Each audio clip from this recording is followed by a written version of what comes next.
Welcome and thanks for joining us for another episode. We're going to talk today. It's another part of the incident response process, or it's post-incident response, I guess. It's the root cause analysis and communicating that, right? So what is so important about the root cause analysis? All right. So this is in our incident response process, right? This is after the confinement and eradication, right? And then remediation. This is after before you close the incident. The incident isn't truly closed, but at this point we've remediated. Now we got to sit down and we got to figure out, I don't need the executive summary anymore, right? I don't need that 30,000 foot overview, right? We've got a needle somewhere in this haystack, and we really need to get in there and find out why the incident happened, right? So that's what it boils down to. There's a few attributes I want you to be aware of. Identifying the vulnerability is very, very important, right? Identifying the vulnerability as well as any contributing factors that led to whatever the threat was, the threat attacker being, or threat actor being successful at whatever their exploit is, right? Was it a door left open? Was it a phishing scam? Was it somebody opening an attachment? You'll hear a lot of times where they can't get into your network, but what they can do is use things like your communication channels to get in, right? Is that how it happened? So for instance, this happened, root cause analysis, it's quite a few years now, when the Target breach happened, right? They ended it up, and what did they do? They went through what was the kill chain. How did it happen from beginning to end, and what was it exactly that allowed millions of customer records to be exfiltrated and then sold on the dark web? Well, it ended up being that it was a shared account used by a HVAC repair system, a repair company, right? So that was their root cause in identifying where did the vulnerability start? What caused the vulnerability? Shared credentials, right? One of the worst things, broken access control. I think we've seen that on the OWASP top 10 list, right? Oh, yeah. Broken access control. And that's writing down a password, sharing a password. We never share passwords, right? Just because that goes against one of the cousins to the CIA triad, non-repudiation. Non-repudiation is just that I can prove the actions you did came from you, and you can't later refute it. Right? Non-repudiation actually is kind of tucked under integrity control, right? Because we know only authorized people have access to the data that they need access to, and only they can modify it. So identifying the vulnerability is very, very important. Next, a clear, concise breakdown of the timeline. You might hear it called the kill chain or an attack chain. We want to know, right? So if you've ever watched, I tell you what, growing up, one of the shows that I loved to watch was Unsolved Mysteries, and they brought it back. It's been really well done. But you'll see 10:30 a.m. that person walked into the woods. 11 o'clock they made a call. At 11:30 they sent a text, and then we didn't hear from them, right? So they're giving you these clear breakdowns of what we are aware of happened, and well, of course we find entertainment in it. Now, this is not the same thing, because nothing entertaining about trying to do post-incident activities, but a clear, concise breakdown of the timeline of events is going to be very, very important, right? And then too, do we need to talk about like other things that might have been affected? Maybe this is the main issue, and then surrounding it, we had these other things happen. Definitely. What are the outliers? What are the other systems? Because in a root cause analysis, you might find, oh, my web server.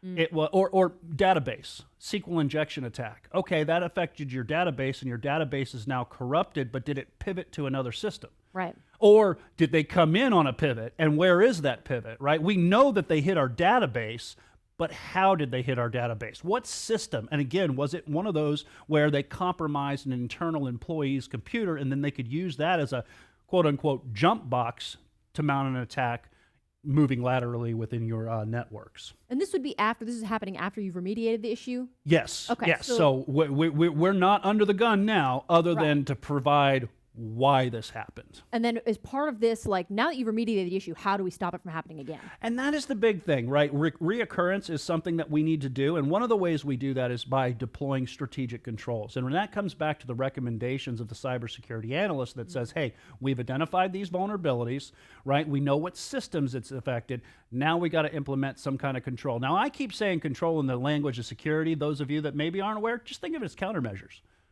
Sophia's mentioned it. How do we stop it, right? Well, you have to deploy the appropriate controls, and a part of a cybersecurity analyst you might be the one making those recommendations. So if the issue was that malware ended up in a system somehow, would maybe the countermeasure for that be, okay, we're going to deploy some anti-malware software? That's right. We might need to reevaluate our endpoint protection system, right? Maybe it's not robust enough, or maybe it doesn't have a feature that we need, right? That could be the control. It could be the fact that, hey, we're resetting passwords every 10 days.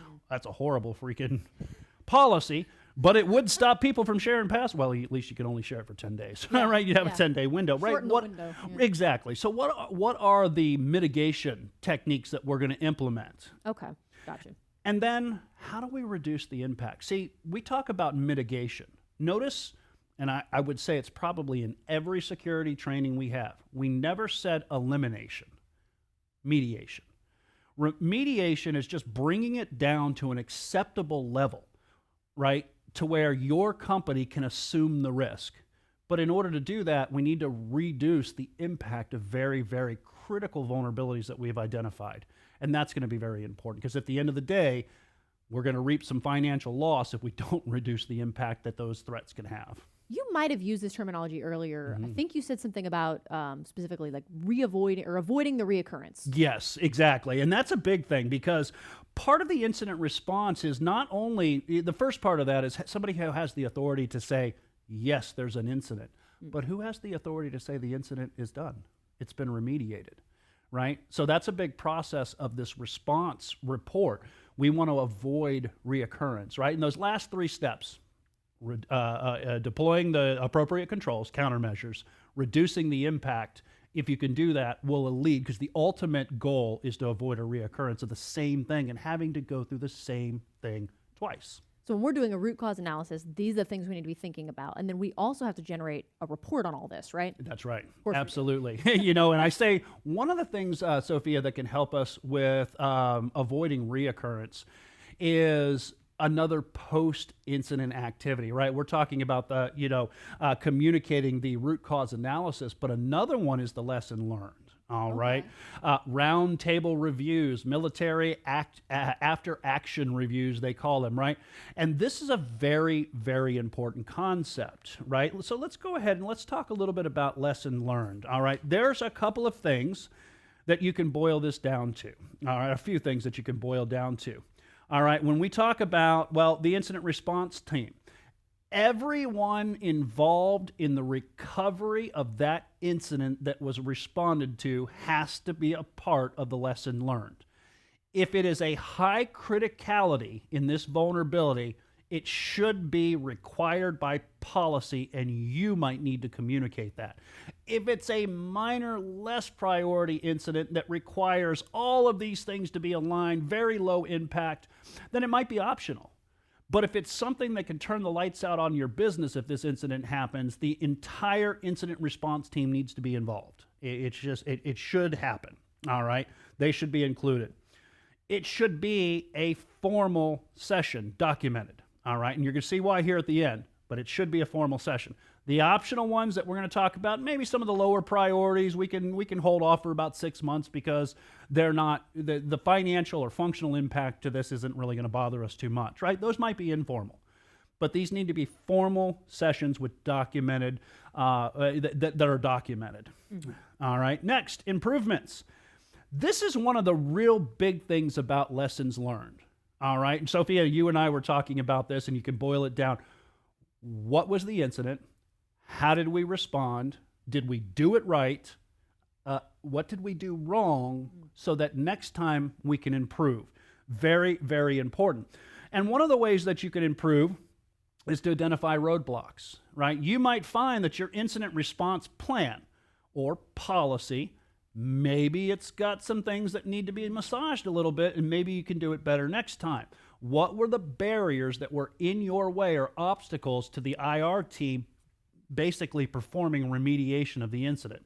Okay. If we can call those out, we can put them in the plan through experience, then we can try, again, maybe not to completely eliminate them, have workarounds or mitigate them down to an acceptable level. Right, because ideally, if you found a roadblock and you're like, there's no reason that this should be happening, let's do what we can to eliminate that, then that's great. But a lot of times, maybe that's not the case. Yeah, and you think about it, right? At the end of the day, even your executives who might give you a little kickback on maybe pulling the power on a server, At the end of the day, you have to understand that you all are working on the same team. And if you get kickback, it might be because you don't have insight that they do on something. That might be a roadblock, right? Well, you need to be able to communicate that because, again, keep in mind at the end of the day, you all are working on the same team. Mm-hmm. All right, and then policy changes. Now, what I mean by this is what went right, what went wrong, where can we improve, and just like I said, your IRP, the policy, not the plan. Well, maybe the plan and the policy. Maybe the policy's fine, but the plan didn't adhere to the policy. You might have to make some changes. You have to say, okay, next time we want to avoid reoccurrence, so we have to put X, Y, Z in the plan. We have to have a compensating control, right? We've talked about that legacy system. Sometimes you can't hook a legacy system up to a production network because it will be a violation of compliance. Well, then you need to find a compensating control, which is another way to say, fancy way to say a workaround. And you might have to change the policy for that. So during this whole remediation process where you're responding to this incident, you might discover things like, oh, shoot, this would be a good way to know when this is happening. Yes, so it will. That's an indicator of compromise, right? Is that what it's called? Yeah. Okay. Yeah, and it could be a lot of things. So one of the big things is you might have to come back at the end of the day and say, we have all these IOCs, but we didn't know about the 4 that hit us. All right, why not? Well, it goes back to even vulnerability management, right? Incident response requires you as a cybersecurity analyst to be at the top of your game. And it can be difficult, but you might find out as you adopt more technologies, as we get these super large hyper-converged infrastructures that pull things from multiple different infrastructures, it's only a matter of time when there's going to be new avenues of attack, new vectors, attack vectors, right?